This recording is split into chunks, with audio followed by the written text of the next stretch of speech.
this edition of RC Racing TV, we will take a look at an exciting kit-built scale nitro Hummer from DeAgostini Model Space. Plus, John Hindhaugh is at one of our favourite off-road tracks in the world, Fehring in Austria, crowning a brand new EFRA large-scale off-road Euro champ.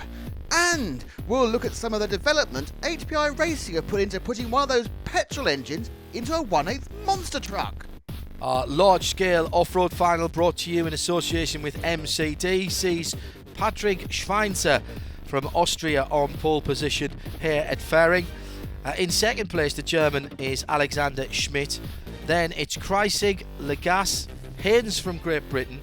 And in sixth position is Ken Valkeir ahead of Horens, Kellerman, Hartmann and Özgür from Turkey. So the weather worries of the last few days are behind us as we're ready for the European large-scale off-road final in association with MCD. The poleman gets away. Schweinzer, the Austrian, has made the first jump. No overtaking allowed on the first jump first time round. It has claimed a casualty there. Just saw that in the background. Look at the way the front suspension is working on these big buggies. They're a heavy machine. You've got to get the weight transfer right. And that's Mark Kreisig in second place now in the bright orange machine, the German. You can easily overdrive these machines, and once that happens it all goes rather badly wrong rather quickly. They are quick and they do ride the bumps well, and you can see how hard they're working around this purpose-built circuit here at Fehring in Austria, which has given us a tremendous couple of days action. Very well organised and great hospitality here as well. Great place to come. So there is Kreisig in second place, and he's trying to close down then Patrick Schweinzer, who's leading. Then everyone else seems to be third. In fact, the blue buggy is Alex Schmidt, one of the German contingent, across the border. He's just pulled away a little bit as there's all kind of carnage behind, but the top three then beginning to settle down into a rhythm, which is so important. They are impressive, these big machines. I've thoroughly enjoyed being here this last few days. My first experience of these large-scale off-road buggies, and they are tremendous entertainment. Good workout for the marshals as well, picking them up and putting them back on the track. There is Schweinzer then.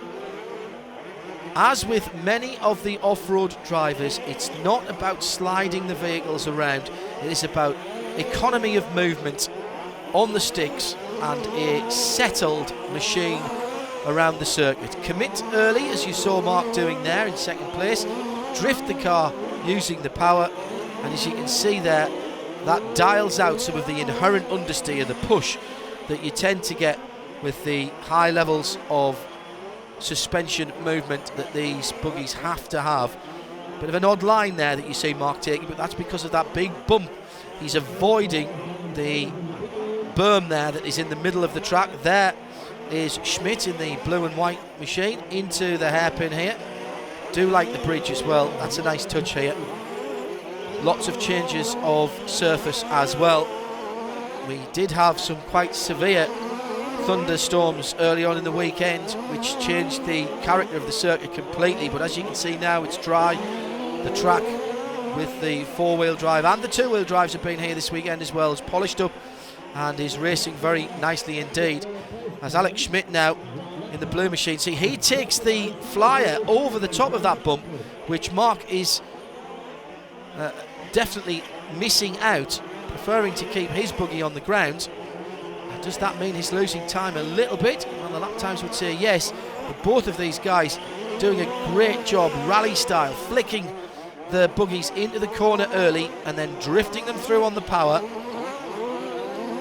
Here comes Schmidt then in the blue buggy in third at the moment, challenging for second position as they head through the infield down to the paved hairpin. Oh, marvellous stuff by Mark Kreisig in the orange machine. Now this time he goes over the bump and it's a mistake. He's lost out there and lost second position.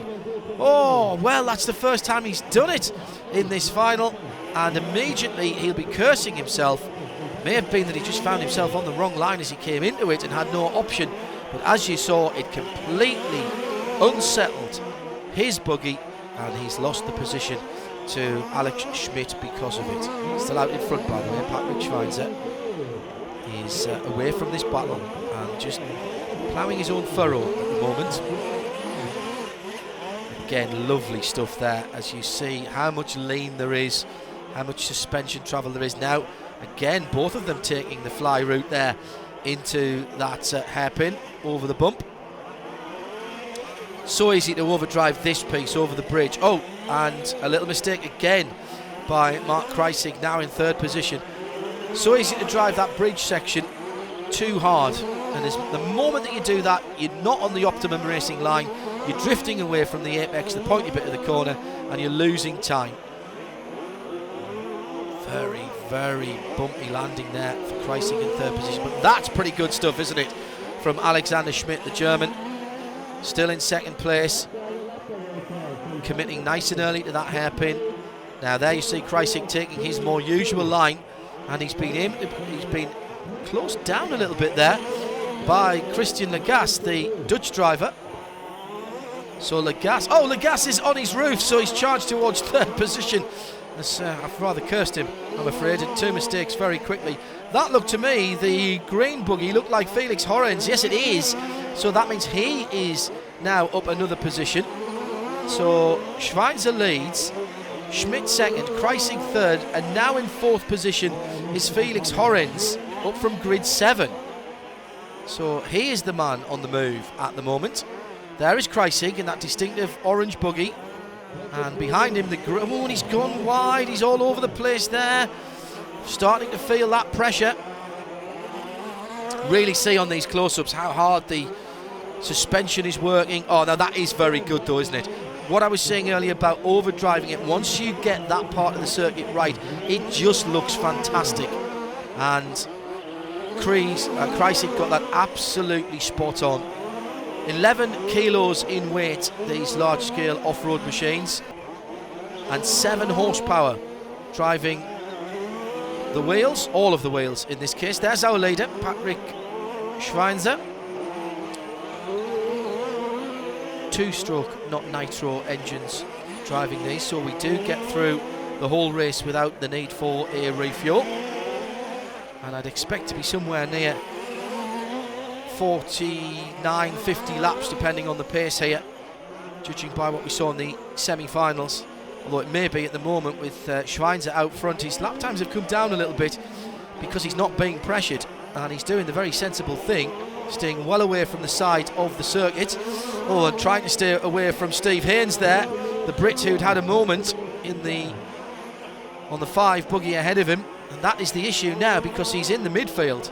These are not tail enders by any stretch of the imagination. These are people who could be challenging for podium positions by the end of this contest.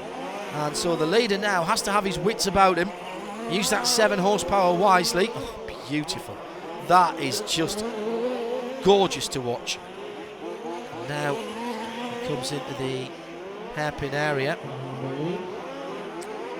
Another driver to get through, that's the Turk driver Ozgur, and up and over, and there you go. All you have to do is be distracted by a back marker for a moment, but he's got going without losing his lead.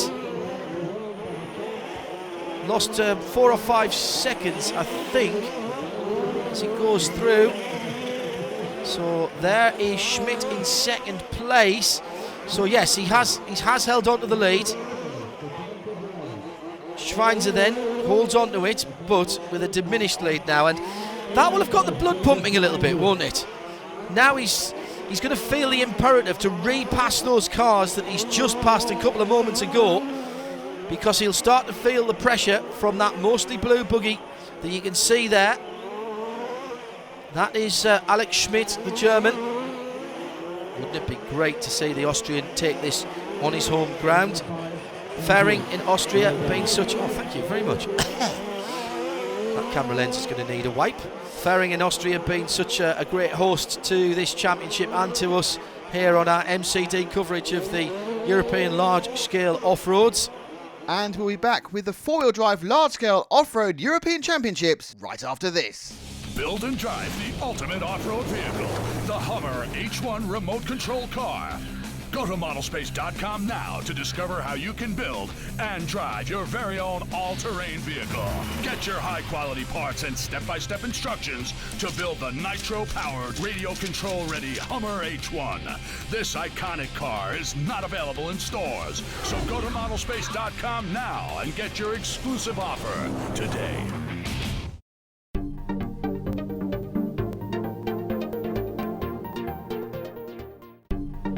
Welcome back to RC Racing TV in association with DeAgostini Model Space. And now it's time to get back to the track with John Hindhaugh. Now this is third and fourth position.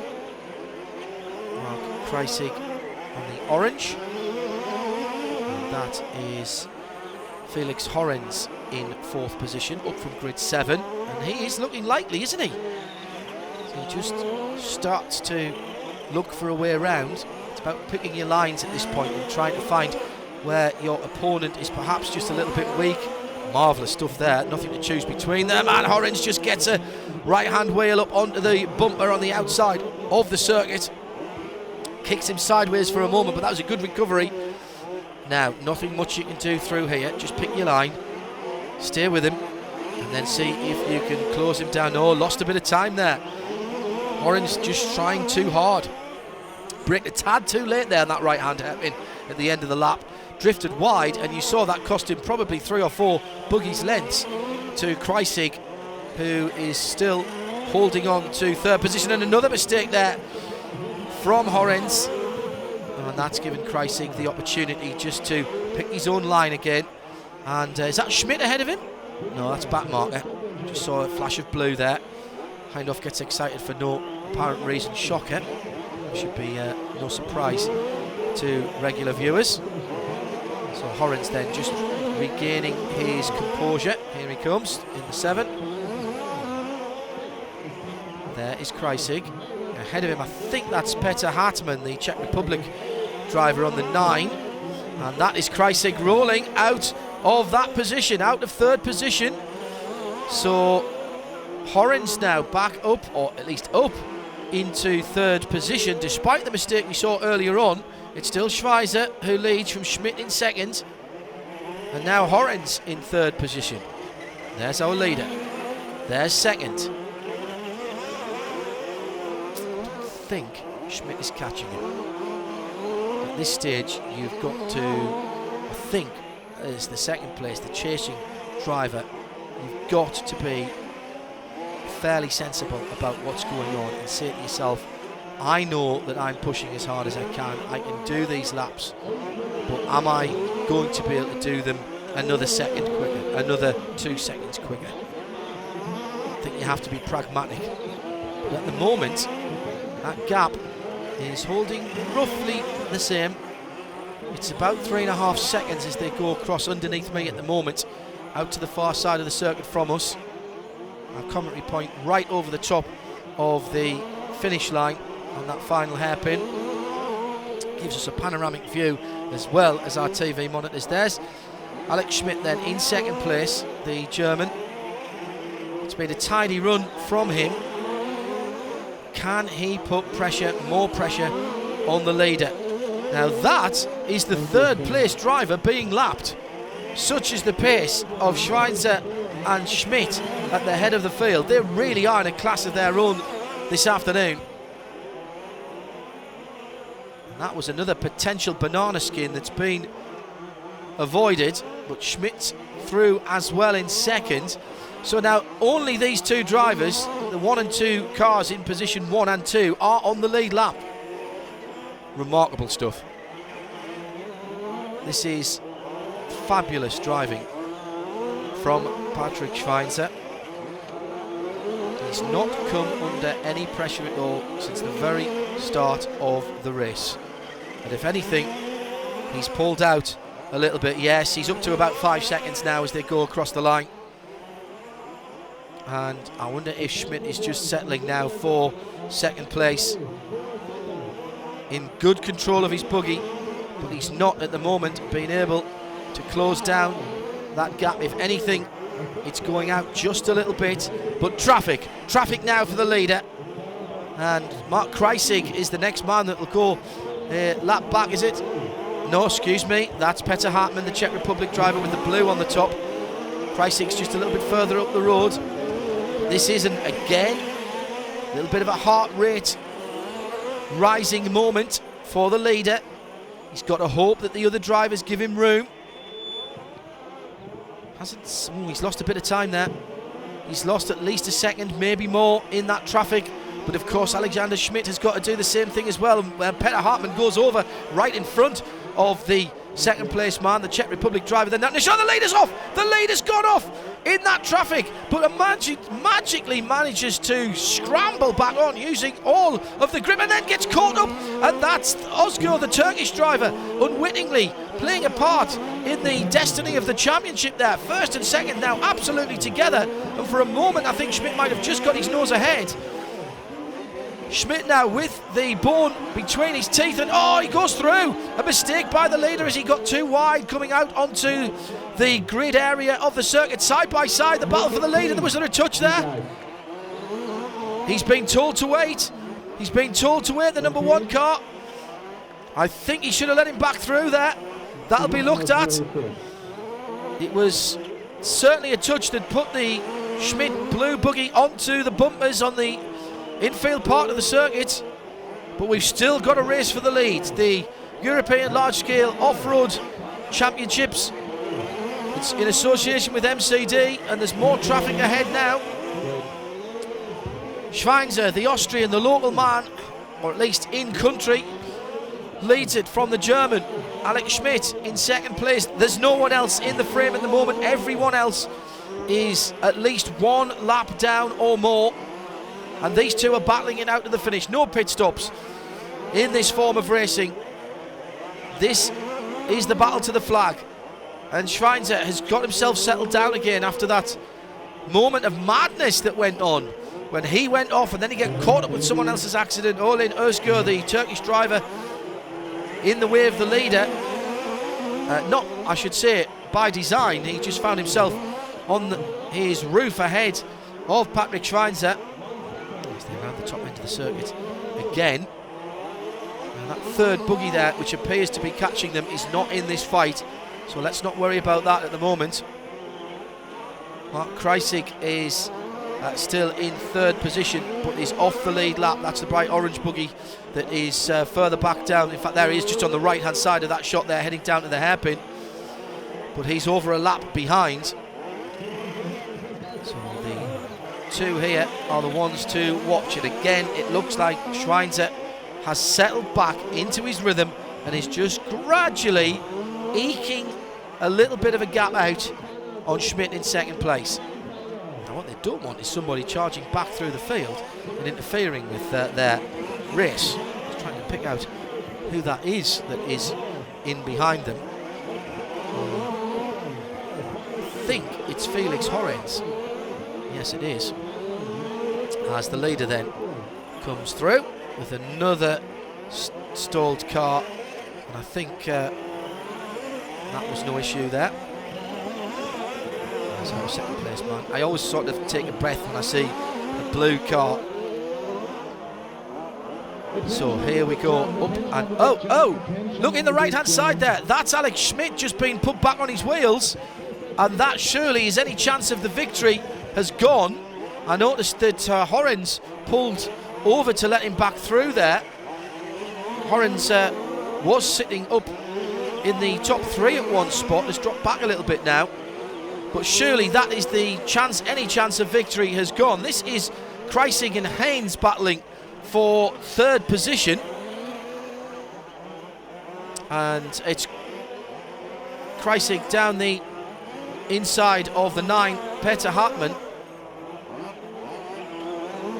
As that white buggy in behind, actually it's Christian Lagasse, isn't it, that's in behind him.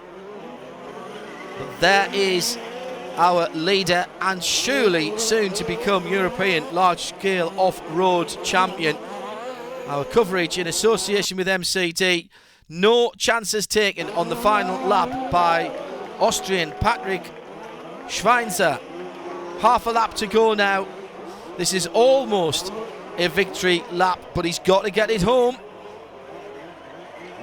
In fact, Alex Schmidt has dropped so far back that he will not get the full trip. It is only going to be the full distance. It'll be 47 laps completed at the end of this one for Patrick Schweinzer, our new champion here in Austria. So our MCD results confirming Patrick Schweinzer as our champion. Alex Schmidt not getting the full trip in second position. Mark Kreisig confirmed in third, and Steve Haynes just ahead of Christian Lagasse. There was a correction applied on that. Steve Haynes getting fourth position ahead of Christian Lagasse in fifth. Horrens, Kellerman, Hartmann, Odsger and Ken Valkiers, the top 10.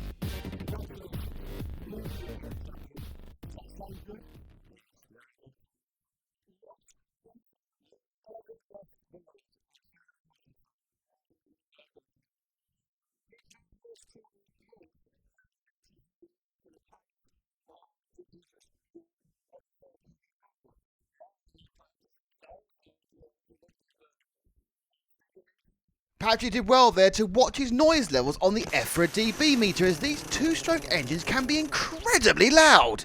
Here's HPI Racing on their journey to harnessing that power in a 1/8 monster truck.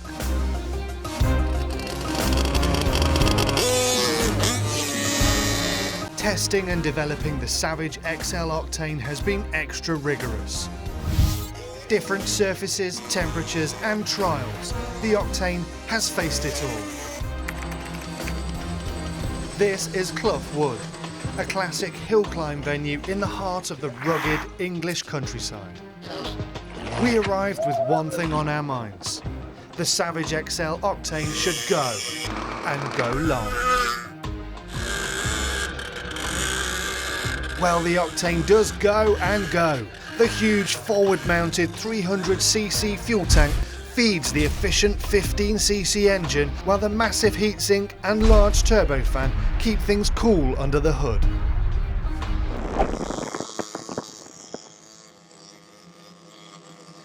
Before long, we needed some assistance.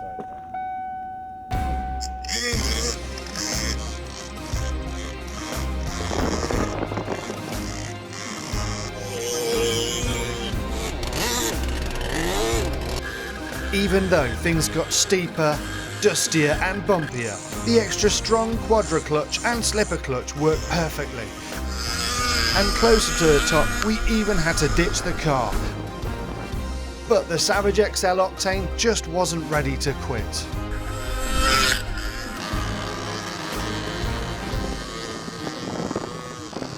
The Savage XL Octane, quick to start and over 20 minutes of runtime per tank. Well, that's all we've got time for on this month's RC Racing TV, but do not forget to check out modelspace.com for all the fantastic DeAgostini RC and static models, and of course us at rcracing.tv for all the RC action. See you next month.